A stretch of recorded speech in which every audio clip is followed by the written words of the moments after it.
guys, nahihilo sa alon. Ayan.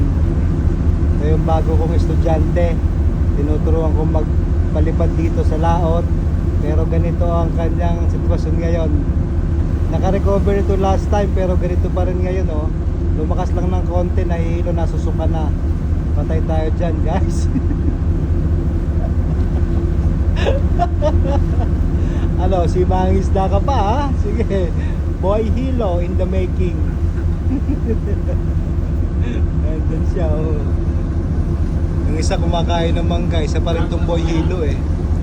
Lalo na mamaya paglakas paglakas ng alon pag dinaanan namin. Kasi sa dadaanan namin, guys, pangit din ang weather. So ayan, oh, parang lasing. Boy Hilo yan.